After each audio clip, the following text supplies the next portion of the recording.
Hi, James from jameswu.net. In this video, we will take a look at what's new in Shotcut version 18.11.18. Alright, so let's get started. So this is the screen when you start Shotcut up. So you will notice that there's these two panels here now. One is new projects and recent projects.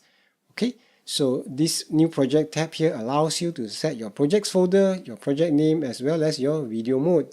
Right? For your projects folder, all you need to do is click on it and select a folder that you want to use. In the past, when you want to select a project folder, you need to save your file before you can create your projects folder. And now it also allows you to set your video mode.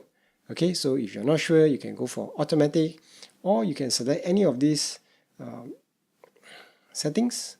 Okay, if you want. Okay, I just happen to have my custom setting, and as well as recent projects. Alright, so this is how Shotcut, some minor changes here. Alright, you can still open your file. Let me just show you. I'm going to open a file here, and you don't have to do any of those by selecting your projects folder or things like that. You can still just do it the normal way, but if you're new to Shotcut, it's also a good way to know where your files are saved once you save your file. Okay, so let me just put this file here onto my timeline, and we will take a look. Alright, let me just shorten this a bit and just mute this. Okay, so some of the other changes will include things like the export panel, which is actually a little bit more significant. Alright, and so now there is export help here straight up. It tells you the default, so if you're not sure, you can just select any of these, or maybe for YouTube. Okay, and you can basically export your file right from the timeline. However, if you want to make some changes, you can click on Advanced tab here and make changes to your resolutions, to your frames, to your deinterlacer and interpolation. You can do all that as well. Okay, so you still have the option to change that. Plus, there is also now a hardware encoder. You can click that, and Shotcut will search for your hardware encoder if you have one, and you can click on this configure button to see what Shotcut has detected on your computer.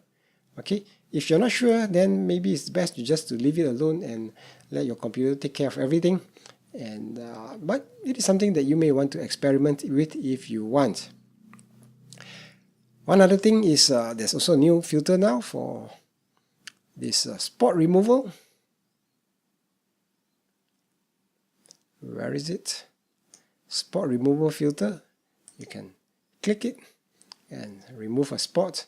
So you can see over here, right? You can remove a spot, right? So I found out you can also sort of use it like to blur up a certain area. Pretty interesting if you choose to do that.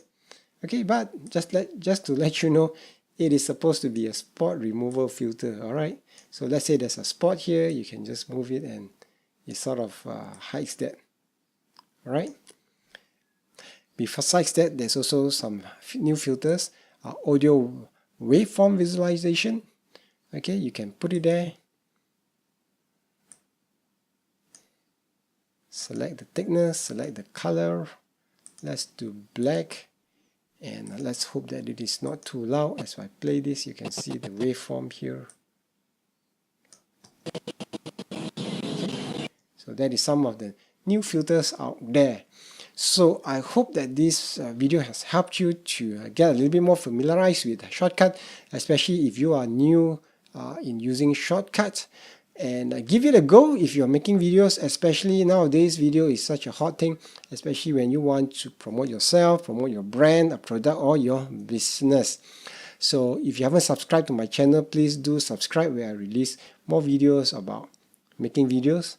And check out some of my prior videos as well. And remember one last thing, do something small today to build a better business. This is James. Until next time, bye bye.